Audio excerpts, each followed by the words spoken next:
멀리 떨어진 인도네시아의 발리섬은 오랫동안 도시를 떠나 재충전할 수 있는 도피처가 되어 왔습니다. 그곳이 외진 시골 마을과 닮은 점은 무엇일까요? 단지 정글과 이국적인 동물들이 있고 때로는 그 동물들이 바로 당신의 베개 위에 나타난다는 점이 다릅니다. 너희 둘이야, 진짜로. 하지만 이 시골에는 다양한 면모와 모습이 있습니다. 그리고 이곳 사람들은 항상 조용히 명상하거나 자연을 감상하는 것만은 아닙니다. 다른 오락을 즐기는 지역도 있습니다. 쿠타에서는 길을 걷기만 해도 모든 것을 제한받을 수 있어요. 그건 금지된 거예요. 관심 있으면 분명 찾을 수 있어요. 또 발리의 정글에서는 아주 독특한 파티가 열리는 빌라를 우연히 발견할 수도 있습니다. 여기는 모든 것이 어른스럽게 진행됩니다. 참가자들은 모든 콤플렉스를 문 밖에 두고 파티는 새벽이 되어야 끝이 납니다. 이 파티에서는 뭐든지 할 수 있어요. 캔트리 파티에 대해 처음 들으면 아마 거기서 다들 섹스만 하는 줄 알 거예요. 좋은 점은 여기서는 그렇게 물질적으로 다가가는 게 아니라 오히려 더 감정적인 수준에서 진짜로 다가간다는 거예요. 바로 자신의 욕구를 말할 수 있어요. 그렇게 말하면 각자 방식이 있죠. 모든 진보적인 러시아인들이 정말로 발리로 왔어요. 너는 이런 파티에 몇 번이나 가봤어? 한 200번쯤은 된 것 같아요. 이런 곳에서는 사실상 아무런 경계가 없어요. 사람들은 옷을 벗고 어떤 표면 위에서든 춤을 추고 자신의 몸으로 그림을 그리고 뜨거운 액체 왁스를 입에 붓기도 하며 심지어 자신을 불태우거나 천장에 매달기도 해요. 이 모든 것은 고통이나 건강에 해를 끼치지 않고 오히려 모두에게 큰 즐거움을 주는 것 같아요. 게다가 이런 파티에서 젊은이들은 새로운 지식도 얻어요. 참가자들은 이성 간의 특별한 소통 방식을 배웁니다. 빛을 이용한 도구도 있어요. 남성들에게 손으로 이렇게 하면 여성들에게 이런 반응이 온다고 가르쳐요. 네, 손 안에서 쾌락에 몸부림치는 젊은 여인보다 더 정교한 것은 없죠. 제발 나를 만져줘. 엄격한 드레스 코드도 빠질 수 없습니다. 저도 여기서 반바지에 티셔츠를 입고는 들어갈 수 없었어요. 정말 창피하고 부끄럽네요. 내 젖꼭지 좀 가려줄래요? 엄마, 이 영상 꼭 꺼버려. 엄마 빼고 나머지 분들은 제 유튜브와 인스타그램을 구독해주세요. 이 여행에서 더 흥미로운 것들이 많이 올라와 있어요. 이제 환상적이고 다채로운 발리섬에 대한 에피소드를 시작합니다.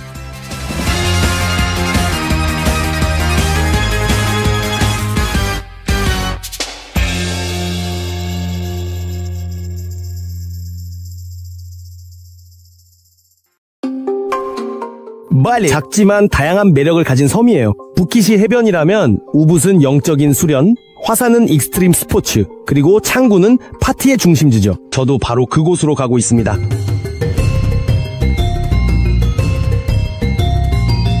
이곳의 분위기는 정말 독특해요. 초록이 가득하고 동물들도 많고 도로는 적은데 오토바이는 정말 많아요. 처음 며칠은 모든 게 너무 흥미로워서 고개가 이리저리 돌아가요. 보세요. 수천 개의 사원, 거대한 이상한 아이. 여기에는 스와스티카와 붉은 깃발이 있고 바로 옆에는 태양을 향해 손을 들어올린 기념비도 있어요.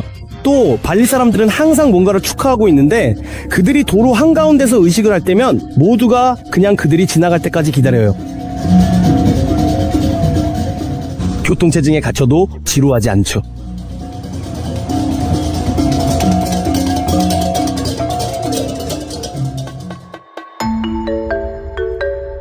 무엇보다 발리는 정말 저렴해요.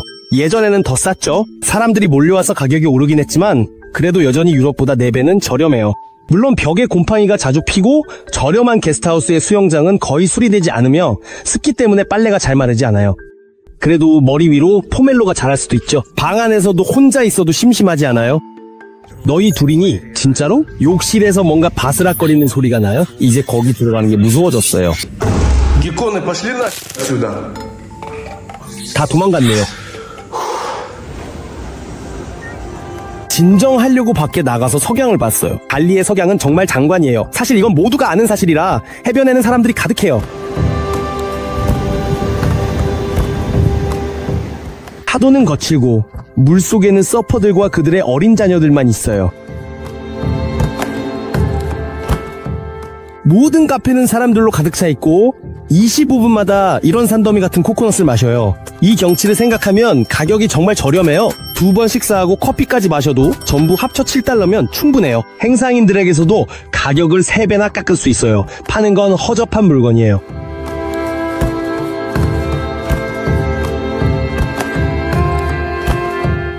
어두워질수록 해변에는 더 많은 모닥불이 피어오릅니다. 이웃집에서도 불길이 번지고 불이 붙기 시작합니다. 이 사람은 토냐입니다. 그녀는 어른들 파티에 참석하려고 이곳에 왔고 어떤 옷을 입을지 결정하는데 애를 먹고 있습니다.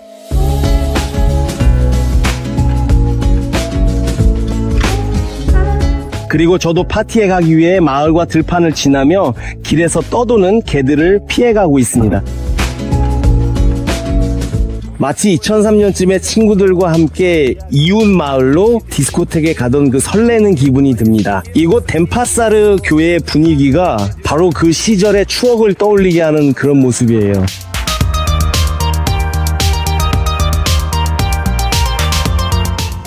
마지막 구간이 가장 어렵습니다. 가장 중요한 건 웅덩이에 빠지지 않는 거죠. 숲 한가운데 정말 멋진 빌라가 온 동네를 밝히며 빛나기 시작합니다. 입장료 $200, 오토바이를 타고 오는 게 좀 이상하게 느껴집니다. 발리에서는 보통 모든 게 소박하지만 여기서는 평상복으로는 들어갈 수 없어서 저에게 옷을 갈아입으라고 합니다. 그렇지 않으면 촬영도 할 수 없어요. 결국 이렇게는 파티에 못 들어가고 옷을 벗고 민망하게 갈아입으라고 강요받았습니다. 이런 건 인생에서 처음 해봐요. 여기서 모두가 입는 옷의 주요 요소는 바로 이런 벨트입니다. 이걸 포르투페이라고 부릅니다. 엄마 이거 꺼, 이 영상 꺼요. 못생긴 반바지도 검은 망토로 가려야 했어요. 그래도 예전 삶에서 남은 게 반바지라도 있어서 다행이네요. 봐봐, 너 창피해. 내 젖꼭지 좀 가려줘. 나 좀 부끄러워. 너무 노출된 부분은 아무거나 붙여서 가리고 있어요. 네, 인터뷰어는 확실히 진지하네요. 빌라에서 장난기 가득한 분위기예요. 푸냐는 이미 당구대에서 몸을 풀고 있고 저는 주변을 둘러봅니다. 밖에는 수영장이 있어요. 여기서 모두 나와 숨을 돌리고 안에서 일어난 일들을 이야기해요. 1층은 파티를 위해 마련되어 있어요. 공연과 퍼포먼스가 열립니다. DJ가 음악을 틀고 무료바도 운영돼서 사람들은 점점 더 신나고 즐거워져요.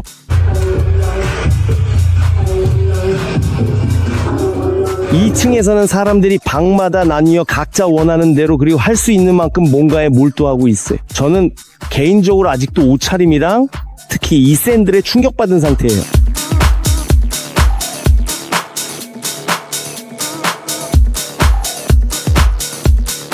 이 사람은 바딤이에요. 그는 자신의 파티에 유토피아라는 이름을 붙이고 스페인, 태국, 그리고 여기 인도네시아 등 여러 나라에서 열고 있어요. 저는 전 세계에서 이런 파티를 열고 있습니다. 툴룸 이비자에서도요. 저는 여행하면서 가는 곳마다 파티를 엽니다. 여름엔 이비자에 살고 겨울엔 툴룸이나 태국 중 선택해요. 그리고 지금은 발리가 추가됐어요. 사실 발리가 정말 마음에 들었어요. 특히 요즘에는 여기 발리에 정말 진취적인 러시아인들이 많이 왔거든요. 그래서 여기서 지내지 않을 이유가 없죠. 유토피아는 단순히 해방적이고 반쯤 뻗은 사람들이 모이는 파티가 아니에요. 여기에는 항상 공연하는 사람들이 있어요. 예를 들어 토냐 같은 전문 무용수들이요. 그런데 당신은 여러 나라를 다니면서 파티를 열잖아요. 아티스트들을 직접 데려가는 건가요? 아니면 항상 현지에서 찾는 건가요? 아니요, 저에게는 항상 함께하는 특정 아티스트들이 있어요. 일종의 레지던트라고 할 수 있죠. 하지만 새로운 장소마다 저만의 팀, 저만의 퍼포머 팀, 저만의 프로모터 팀이 있어요. 아티스트들이요. 자주 국제적인 아티스트들이기도 해요. 드레스 코드는 이런 파티에서 중요한 요소예요. 저도 이렇게 입으라고 강요받았어요. 저는 평소처럼 입고 왔는데 너는 보통 직접 찾는 거야? 나는 네가 항상 이렇게 입는 줄 알았어. 사실 나는 BDSM 파티가 아닌 파티도 열어요. 그건 일반적인 파티지만 여러 스타일의 드레스 코드가 있고 그중 하나가 BDSM이에요. 하지만 이건 단순히 BDSM만이 아니라 판타지, 사이버펑크, 그리고 다양한 미래지향적 스타일도 포함돼요. 그러니까 사람들이 자신만의 이미지를 표현할 수 있는 기회인 거죠. 겉모습의 한계를 넘어서면 내면의 세계도 변화하게 돼요. 저는 사람들이 새로운 감각을 경험하고 그들이 가능하다고 생각했던 것, 혹은 더럽거나 외설적이라고 여겼던 것이 사실은 사랑과 즐거움으로 가득할 수 있다는 걸 알게 해주고 싶어서 이걸 해요. 이런 조건은 참가자들을 아주 많이 걸러내는 역할을 하죠. 한편으로는 저와 함께 시간을 보내고 싶은 사람들만 남게 돼요. 사람들은 종종 처음에는 이게 BDSM 파티나 섹스 파티에 관한 거라고 생각해요. 아니요. 저는 섹스 파티를 열지 않아요. 섹스 파티는 섹스를 하려고 오는 사람들이 모이는 곳이죠. 제 파티에는 자신을 드러내고 다른 사람들을 구경하러 오는 사람들이 와요. 그리고 파티의 주된 분위기는 사람들이 자신의 모습에 흥분하고 있다는 점에서 비롯돼요. 그들은 이전에는 한 번도 입어본 적 없는 옷을 입고 꾸밉니다.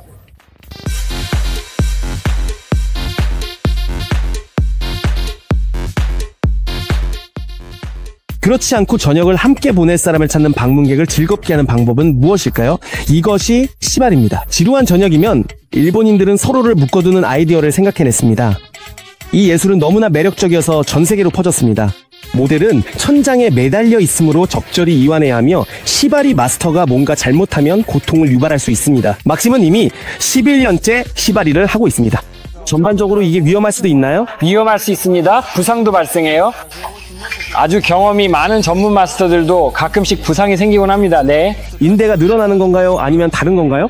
아니요. 신경이 눌려서 잠시 동안 팔의 감각이 없어지지만 나중에는 다 회복됩니다. 시바리란 무엇인가요? 현대 시바리는 모든 것을 포함합니다. 쇼이자 성적인 놀이, 다양한 아트 인스톨레이션이기도 하죠. 요즘엔 시바리 힐링, 탄트라 시바리 등 별별 종류가 다 있어요. 정말 없는 게 없죠. 저는 클래식 시바리를 하고 있습니다. 이건 약간 일본 스타일의 쇼이기도 하고 개인 프라이빗 세션이기도 하며 교육도 포함됩니다. 저는 많은 사람들을 가르치고 있는데 온라인 수업도 역시 포함됩니다. 막심에게 시바리는 주된 직업입니다. 너는 여기 발리에서 살고 있는데 여기서 네가 쇼를 하고 돈을 벌 수 있는 파티가 충분히 있니? 그러니까 그런 파티가 네가 이걸로 생활할 만큼 충분히 많다는 거야. 충분해. 그럼 예를 들어 한 달에 그런 파티가 몇 번이나 있어?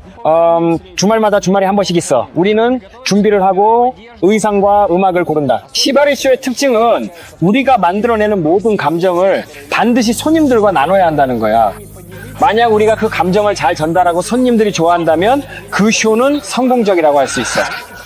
만약 잘 전달하지 못하면 뭐 나는 잘 전달하는 편이야. 근데 혹시 모두가 취해서 아무도 신경 안 쓰는 경우도 있어? 그럴 때도 있어. 다들 취해 신경 안 써. 근데 그럼 좀 서운하지 않아? 아니, 진짜로 전혀 서운하지 않아. 괜찮아, 사람들 쉬어. 괜찮아. 내 역할은 손님들에게 시각적으로 즐거움을 주는 거야. 손님들이 좋아하면 주최자에게 긍정적인 피드백을 주고 주최자가 나를 다시 초대할 거야.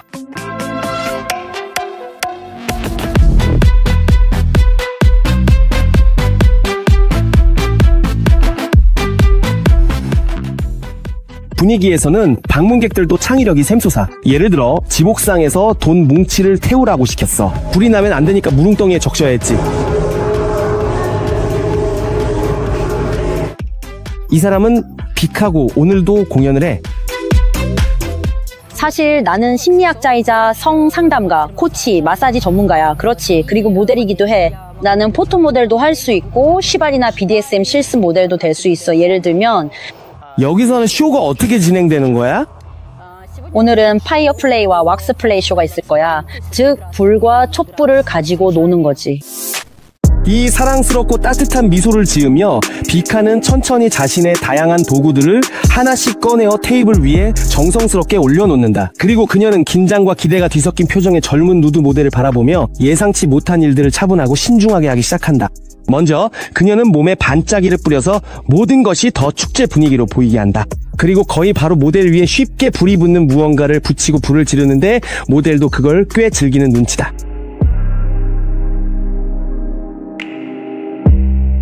이어서 비카는 켜진 촛불에서 바로 뜨거운 왁스를 모델에게 붓고 나중에는 아예 3개의 촛불에서 동시에 붓는다. 주변 사람들은 충격과 감탄에 휩싸이고 특히 남자들이 그렇다. 나머지 사람들은 모두 이 장면을 영상으로 찍고 있는데 나중에 이게 실제로 일어났다는 걸 아무도 믿지 않을까 봐서다. 왁스가 식었고 이제 어떻게든 떼어내야 하는데 비카는 그럴 때 쓰는 특별한 칼을 가지고 있다. 그녀는 그 칼로 모델의 발꿈치에서 왁스를 바로 긁어낸다.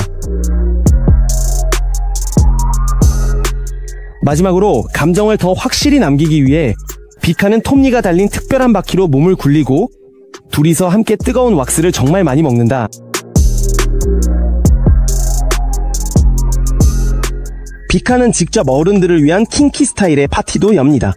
킹키란 성적인 실험이나 자신의 판타지를 실현하고 창조하는 것, 그리고 새로운 것, 감정, 인상, 무엇보다도 자유에 관한 거예요.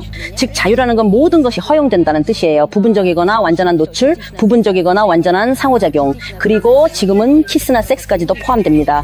그리고 당연히 사람 수에도 제한이 없어요.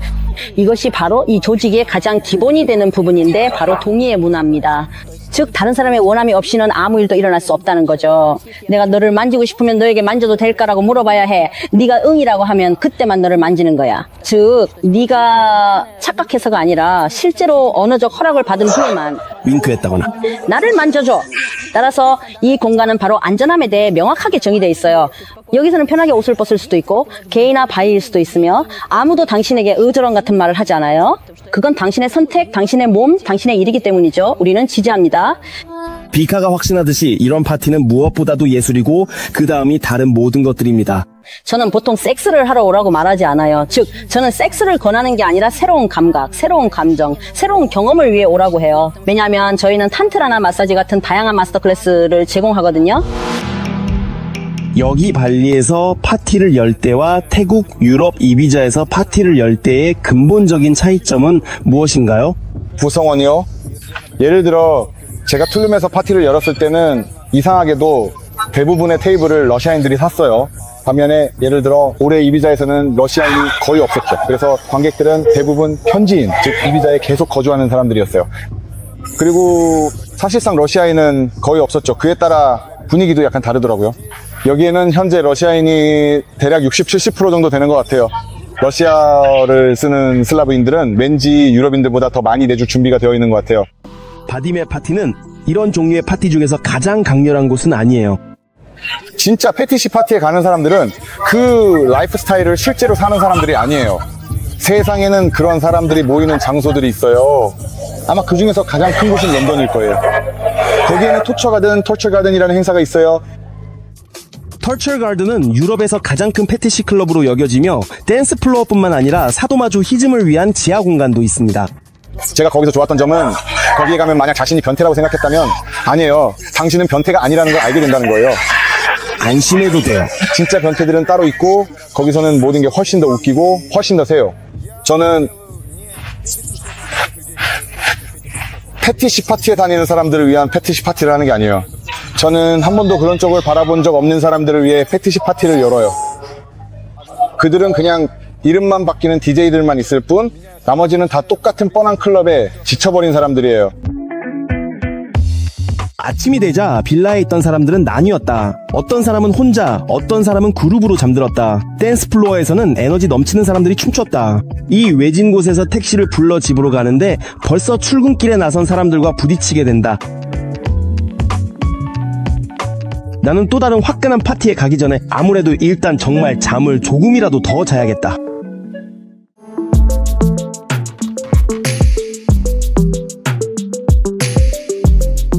다음 파티 장소와 더 가까운 곳으로 다시 이사를 간다. 집들에는 곰팡이와 덤불이 자라고 길가에는 허름한 가판대들이 늘어서 있다. 우리는 역주행도 모자라 이제는 인도 위로까지 달리고 있다. 그만큼 교통체증에 갇혀 있고 싶지 않다.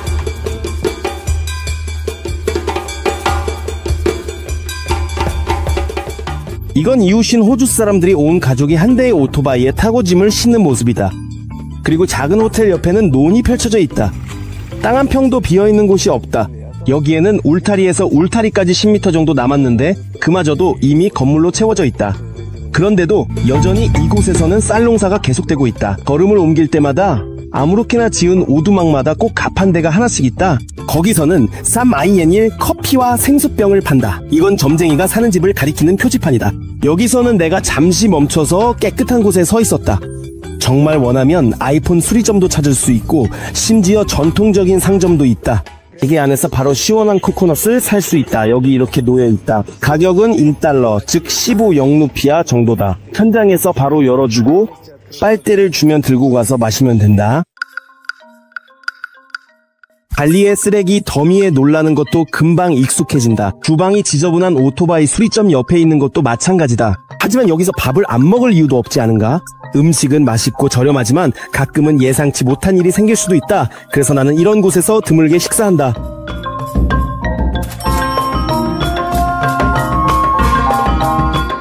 먹으면서 사람들이 분주한 도로를 뛰어 건너는 모습을 지켜본다. 심지어 아무도 치이지도 않았다.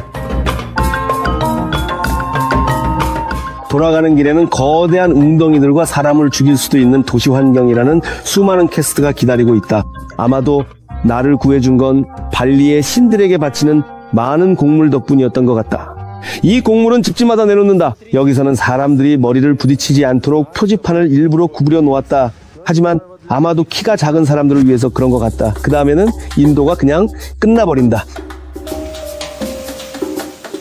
열대성 소나기도 시작만큼이나 정말 빠르게 그치고 나는 또 다른 기적 같은 빌라에 천천히 도착했다.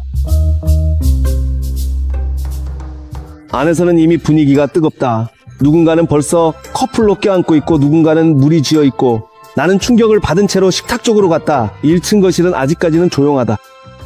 나는 긴장하면 많이 먹는다. 오늘은 특히 그렇다. 구석에 틀어박혀서 벌써 3번째 샌드위치를 먹고 있다. 여기서 개인적으로 정말 마음에 들었던 점은 엄격한 드레스 코드가 따로 정해져 있지 않다는 것이다. 나는 평소처럼 입고 있어도 된다. 그리고 나중에 이 영상을 어떤 형태로든 엄마에게 보여줄 수도 있다. 엄마가 나를 부끄러워하지 않을 거다. 하지만 사실 이런 파티에서는 부끄러워하는 게 예의가 아니고 모든 문이 열려있다.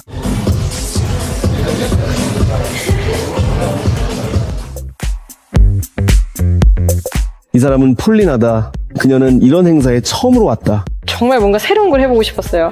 예전부터 이런 걸 꼭 한번 해보고 싶었는데요. 그래서 발리에서는 여기 오는 게 정말 완벽한 선택인 것 같아요. 파티 얘기만 들으면 다들 그냥 놀기만 할 거라고 생각하게 되잖아요. 폴리나는 이 파티가 영성에 더 초점을 맞추고 있어서 기쁘다. 아마도 거기선 랑교나 완전 난장판일 거라고 생각했어요. 그런데 여기는 정말 편안하고 멋진 분위기고 모든 게 마법 같고 약간의 신비로움도 있어요. 이건 오히려 마음을 위한 일종의 휴식이에요. 사실 저는 그런 걸 하려고 온 게 아니에요. 그냥 구경하러 왔어요. 여기가 이렇게 노골적이지 않아서 좋아요. 가자. 오히려 이곳은 정말 감정적인 차원에서 더 많이 다가오는 것 같아요. 여기서 몇 시간 있었잖아. 무슨 일이 있었어? 저는 밥을 먹었어요. 그 다음에 시샤를 피웠고 사람들과 대화도 나누고 몇몇 아는 사람도 만났고 그 다음에는 거기서 남자들이 너한테 다가왔어? 대화는 했지. 그게 어떻게 이루어져? 자연스럽게 그냥 안녕이라고 해. 이름이 뭐예요? 여기는 분위기가 정말 친근하고 모두가 자연스럽게 인사하고 친해져서 괜찮아. 발리니까. 혹시 누군가가 마음에 들 수도 있다고 어쩌면 가끔은 그렇게 생각해 본 적 있어? 그럴 수도 있지. 지금 생리 중이야. 그래서 오늘은 아니지만 다음에 또 오게 된다면 뭔가 더 시도해보고 싶은 의도를 가지고 올 것 같아. 뭔가 재밌는 걸 해보고 싶어. 뭐 키스 정도는 할 수 있지. 그런 거. 그리고 사실 섹스가 꼭 삽입만을 의미하는 건 아니잖아. 그렇지? 그리고 저 위에 있던 여자분은 자신을 요정이라고 소개했는데 아주 경험이 많은 손님이래. 사람들은 이런 파티에 자신의 욕망을 실현하기 위해 온다. 만약 누군가가 어떤 특정한 욕구가 있다면 그걸 여기로 가져와서 다른 사람들과 함께 자신의 바람을 충족시킬 수 있어. 이런 파티에서는 뭐든지 할 수 있어. 그리고 하지만 무질서와 무제한 허용과는 큰 차이가 있는데 뭔가를 실현하고 싶다면 반드시 그걸 요청해야 해. 그리고 상대방에게서 허락을 받았을 때만 그 사람에 대해 뭔가를 해볼 수 있어. 이런 파티에 사람들은 자신의 새로운 면을 발견하고 자신을 표현하며 또 자신을 찾고 그리고 새로운 친구를 사귀기 위해 이곳에 온다. 페이 같은 경우에는 실제로 종종 주최 측에서도 참여한다. 파티에서 저는 자주 BDSM 존을 담당하곤 해요. 저에게는 특정한 전문 기술이 있고 그 기술을 사람들과 나누는 것이 좋아요. 사람들은 저를 통해 새로운 경험을 얻고 저는 그들로부터 다양한 에너지를 받아요. 이처럼 서로에게 영향을 주고받으며 특별한 순간을 함께 만들어가는 과정은 저에게 큰 의미가 있습니다. 왜냐하면 당신 손에서 쾌락에 몸부림치는 젊은 여인만큼 정교하고 특별한 것은 세상에 없으니까요. 그런 파티에 몇 번이나 가본 적 있어 말이야? 아마도 200번쯤 될 거예요. 이런 파티가 우크라이나에서 생기기 시작한 이후로 저는 우크라이나에서 열린 첫 번째 kinky 파티에 갔고 그 다음 두 번째, 세 번째, 네 번째, 다섯 번째 6번째 파티에도 갔어요. 그리고 10번째 파티부터는 제가 직접 파티를 열기 시작했죠. 폐하가 태어난 우크라이나에서는 실제로 이런 파티가 더 강도 높게 자주 열려요. 우크라이나의 킹키 파티는 더 많이 BDSM 세계에 초점을 맞추고 있어요. 거기에는 훨씬 더 많은 BDSM 활동이 있죠. 하지만 여기서는 탄트라의 영향이 분명히 있어요. 그리고 탄트라 실천이 발리의 킹키 세계에 자연스럽게 녹아들었어요. 키예프, 우크라이나에서는 이런 게 그렇게 널리 퍼져 있지 않아요.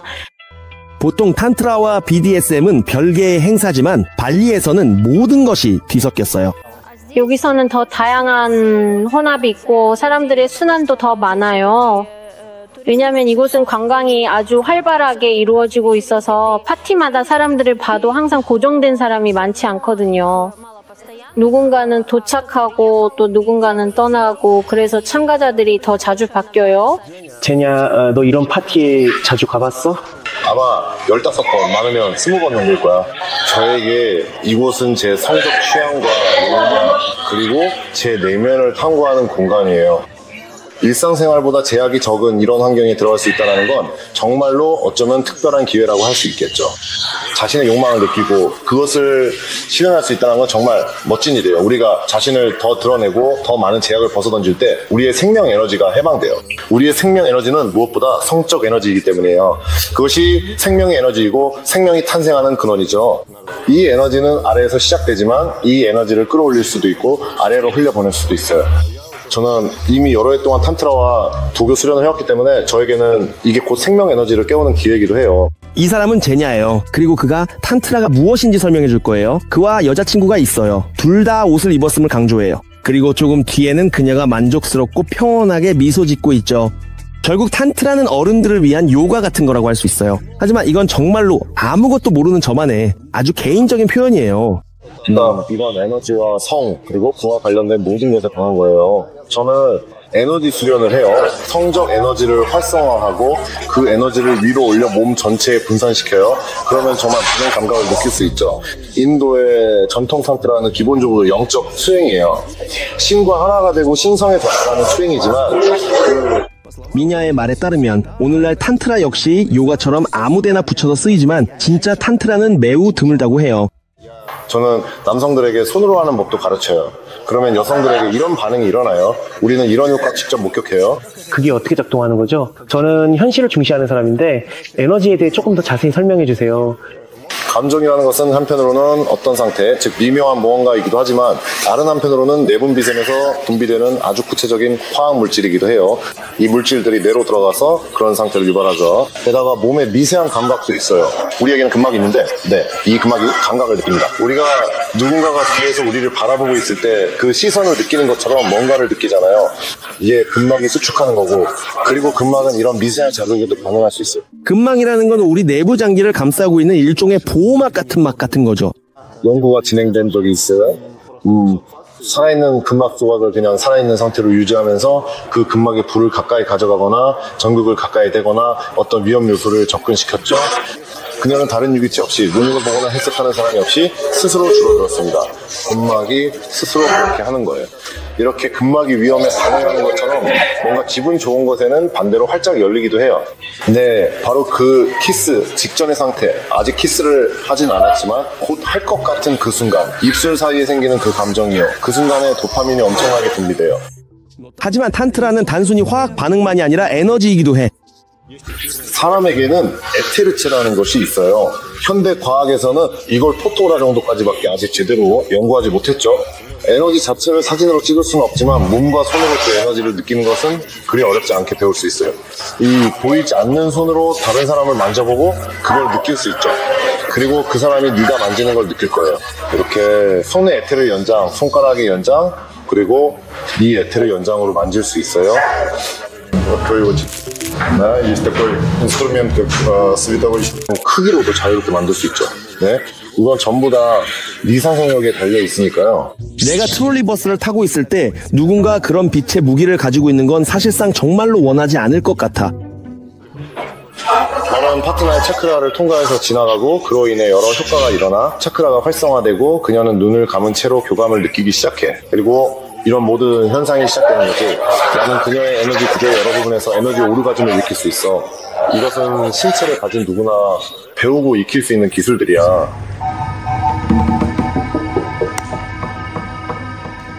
빌라에는 여러 개의 침실이 있는데 내가 알기로는 다 열려 있고 잠기지 않아. 나는 잘 몰라. 아직 이 침실에는 아무도 들어오지 않았어. 논리적으로 생각하면 킹키 파티에서는 우연한 만남이 자주 일어나. 하지만 그들에겐 규칙이 있어서 아무나 쉽게 가까워질 수는 없어. 봐봐. 예를 들어 두 사람이 여기서 서로 연결됐다고 치자. 그 다음에는 기술적으로 어떻게 되는 거야? 그냥 방 어딘가에 들어가서 문을 닫을 수 있는 거야? 아니면 어떻게 되는 거야? 문 닫긴 안 돼.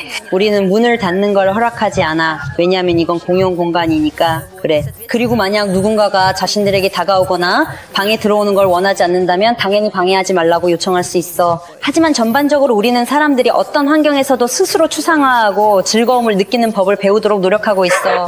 다시 한번. 정말로 비카가 제대로 불을 지피네. 그녀는 말하자면 남자의 몸 위에서 옷을 입지 않은 채로 대놓고 천천히 춤을 추고 있어.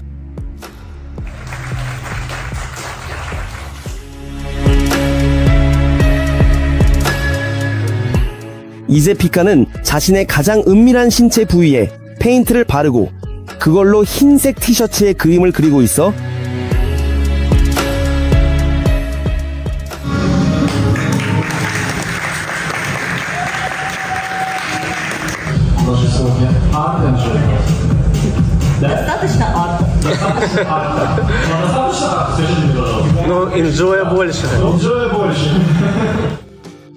이런 예술은 돈이 되고 피카는 자신의 모든 신체 부위가 닿았던 그 티셔츠를 경매에 내놓아 팔고 있어.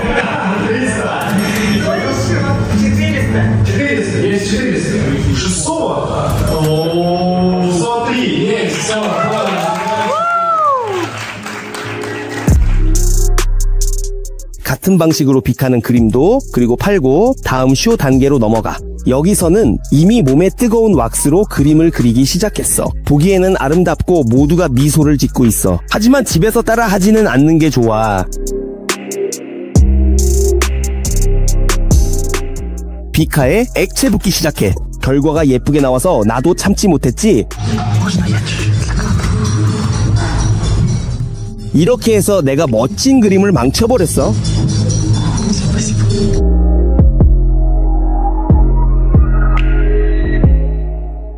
비카가 이 킹키 파티를 정말 주최했어. 이전에 말한 그런 종류의 파티와 이 파티는 뭐가 다른 거야? 그런 종류의 파티는 춤, 술, 그런 분위기, 그리고 드레스 코드에 관한 거야. 꽤 노출이 심하긴 하지만 그래도 젖꼭지나 성기를 드러내는 건 허용되지 않고 있어. 그런데 내가 주최하는 아트 엔조이 아바타 파티 같은 경우에는 오늘처럼 원하는 건 뭐든 다 벗을 수 있는 기회가 있어. 이런 파티에서는 남녀 비율을 조절해서 아무도 혼자 외롭게 있거나 또 자유로운 여성을 두고 싸우는 일이 없게 해. 이런 파티에 오고 싶어하는 남성들이 훨씬 많아. 그래서 남성들에게는 티켓 가격을 훨씬 더 비싸게 책정해. 그렇게 말할 수 있지. 그래. 그리고 부끄러워하거나 망설이는 여자들은 그러니까 뭔가 원하긴 하지만 누가 다가오는 걸 위해 큰 돈을 내고 싶어 하지는 않거든. 그래서 우리는 여성들에게는 저렴한 가격을 책정해서 이렇게 성별 균형을 맞추는 거야. 내 생각엔 많은 사람들이 꼭 섹스를 하려고 온 건 아닌 것 같아. 100% 동의해. 이건 마사지도 있고 새로운 사람들과 만남, 새로운 경험이기도 해. 이 사람들 모두에게는 또 다른 낮의 삶이 있어. 여기 있는 모든 사람들은 정말로 퍼포머이기도 하고 각각 의사이기도 하고 또 색소폰 연주자나 드러머이기도 해. 여기서 파티는 얼마나 자주 열어? 한 달에 한두 번 정도 되는 것 같아. 한 달이 번. 매번 다른 사람이 와? 고정 멤버도 있어? 균형은 어때? 자주 오는 사람들이 있고 정기적으로 오는 사람들도 있고 또 새로운 사람들도 있어. 우크라이나에서도 킹키 파티를 열어본 적 있어? 내 생일 파티였어. 내 생일? 생일 파티에서 시작된 거야? 그냥 자연스럽게 킹키 모임에 들어가게 됐고 거기서 일어나는 일들이 마음에 들었어. 내가 원하는 대로 옷을 입을 수 있고 물론 나를 어느 정도 제한하는 규칙들도 있지만 그런 점이 좋았어. 이 공간에서 뭐든 할 수 있고 다 할 수 있어. 나는 계속 구석에 앉아서 지켜보고만 있을 뿐이야.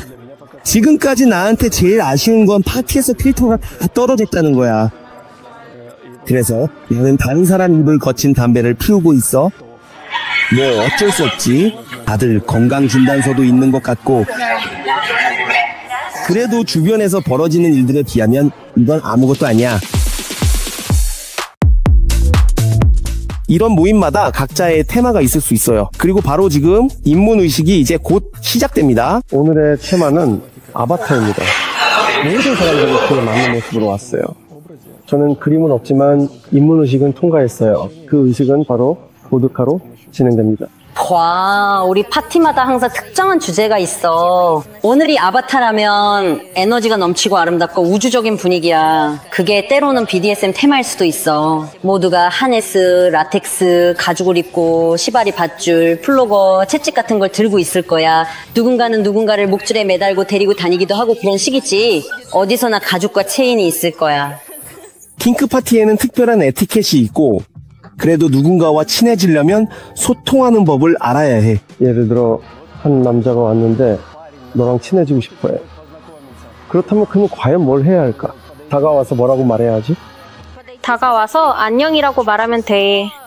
대부분 파티에 자주 오는 사람들은 이미 뭔가 원하는 게 있어서 와. 사실 이런 파티에 처음 오는 초보자의 역할은 최대한 많은 것을 얻는 거야. 만약 그게 본인에게 와닿는다면 새로운 것을 시도해보는데 열려 있어야 해.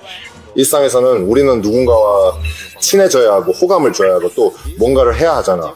하지만 여기서는 자신의 욕구를 바로 말할 수 있는 맥락이야. 상대방을 보고 느끼는 거지. 오, 이 사람이랑은 꼭 안아보고 싶다. 그렇지? 정말 몸이 저절로 가고 안아주고 싶다는 느낌이 들어.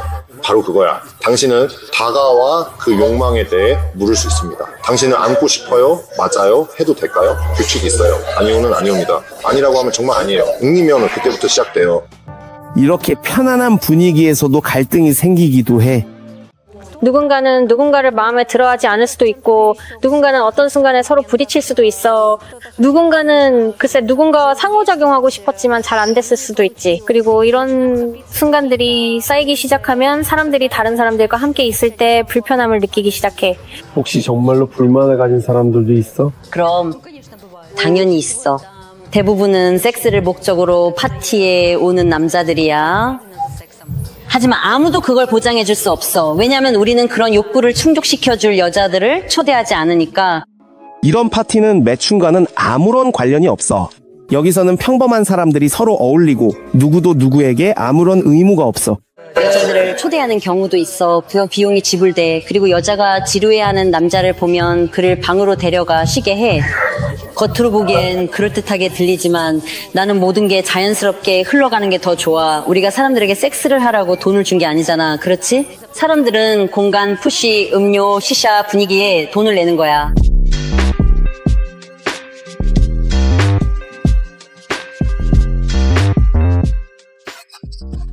이렇게 해.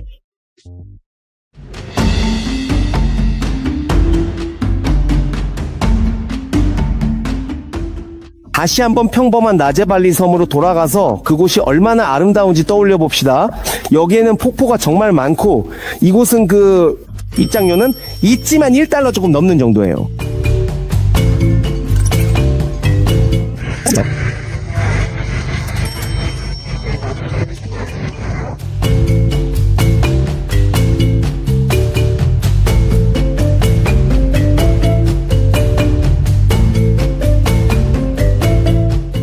이곳을 한적하다고는 할 수 없고 많은 사람들이 몸을 담그다 보니 물도 약간 따뜻해요. 사람들은 정규의 세례탕을 닮은 이런 풀장에서도 수영을 합니다. 참고로 집에서 운동할 때 콘크리트로 만든 엿기는 좋은 아이디어인 것 같아요.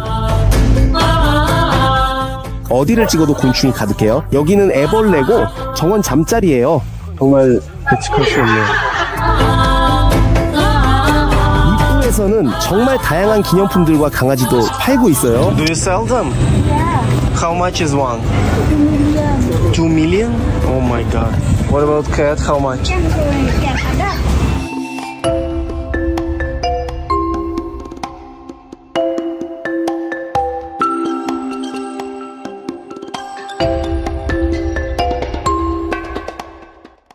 발리 사람들은 일부러 돼지고기를 국민 음식으로 삼은 것 같은 느낌이에요. 왜냐하면 발리 사람들은 무슬림이 아니고 인도네시아의 다른 지역은 대부분 무슬림이기 때문에 종교적인 이유로 자주 논쟁이 생기거든요.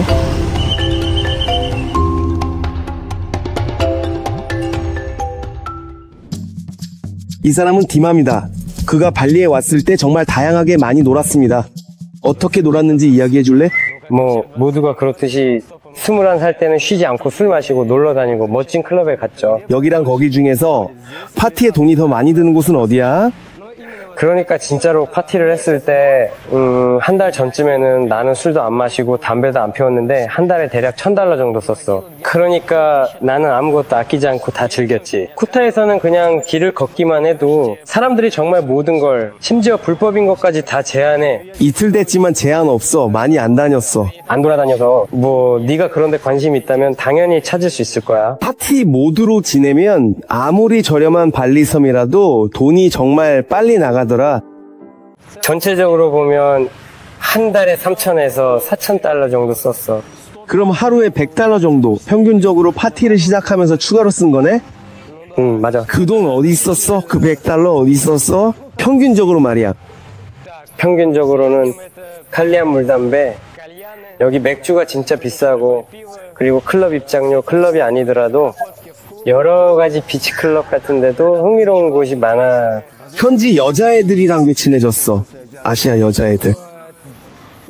나는 개인적으로 아니야. 나는 영어를 몰라. 여기 내 형이 오랫동안 살았는데 그는 오직 현지인들이랑만 어울렸어. 그러니까 그는 발리 사람들과 문제없이 친해졌다는 거네. 정말 문제도 없었어. 디마는 원래 발리로 이주할 생각이 없었지만 일 때문에 문제가 생기자 모든 걸 버리고 발리로 날아왔어. 완전히 홧김에 편도 티켓을 샀지.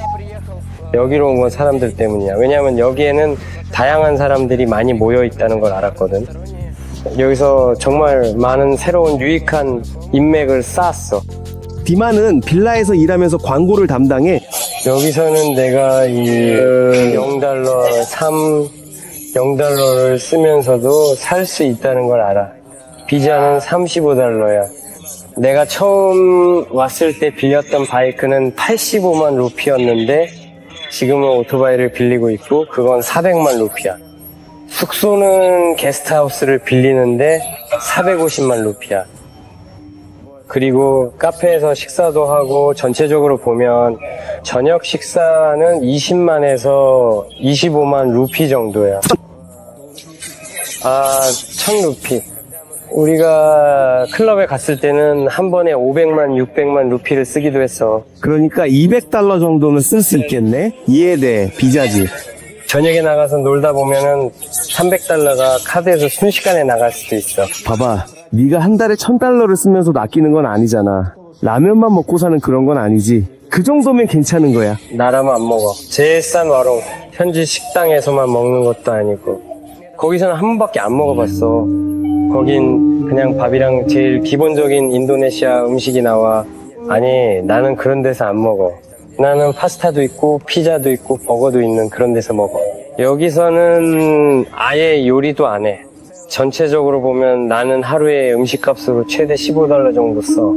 아침에는 코코넛 2개를 사 먹고 저녁에는 저녁 식사를 하러 가는데 그게 한 16만 루피아 정도야. 나는 스테이크 같은 걸 먹는데 뭐랑 나오는지 모르겠지만 여기 사람들이 좋아하는 감자튀김이랑 같이 나와. 예전에는 아침을 또 현지 식당에서 먹었어. 35 상상해봐. 내가 슈니체를 그 가격에 먹었어. 디마는 바닷가에 살고 있지만 해변에는 거의 가지 않는다. 해변이 정말 더러워. 특히 쿠타 스미냑 창구에서는 그래. 이건 고전이지. 여기서 누가 혹시 수영을 하긴 해? 아니면 그냥 서핑만 하는 거야? 당연 수영도 해. 수영도 해? 항상 그래. 예전엔 이렇게 안 더러웠어. 이것. 파도가 가져오는 거야. 응, 맞아. 근데 상상해봐. 네가 수영하고 있는데 파도가 코코넛을 머리에 던지는 거야. 코코넛이 머리를 쳤네. 발리에서 이민자들이 어떻게 사는지에 대해 별도의 영상을 찍었어. 아직 안 봤다면 이 영상 끝나고 꼭 봐. 그리고 인도네시아의 다양한 흥미로운 것들을 내 인스타그램에 올려뒀어. 인스타에서도 나는 칼마너브야.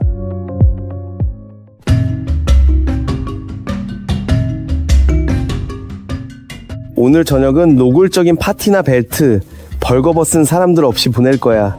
나는 나이 든 사람처럼 시장에 가서 음식을 사고 이국적인 과일에 아낀 돈에 기뻐할 거야.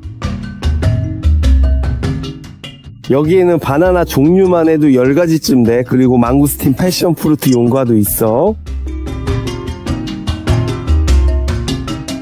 솔직히 그가 나한테 꽤 많이 얹어서 계산한 것 같아. 저울이 고장나서 계산기로 가격을 계산하더라고. 판매자는 백인에게 거스름 돈을 안 줘도 된다고 생각한 것 같지만 나는 신경 안 썼어. 외국산 과일 한 봉지를 4달러 50센트에 샀어. 내 생각에 현지인들은 한 2달러 50센트쯤에 살 수 있을 거야.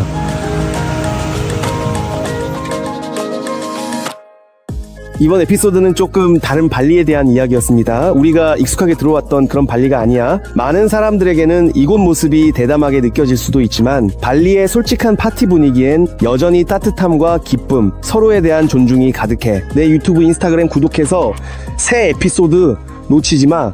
모든 곳에서 나는 보바카르마노프야. 그럼 나는 과일 좀 먹으면서 영상을 한 번 더 볼게. 안녕.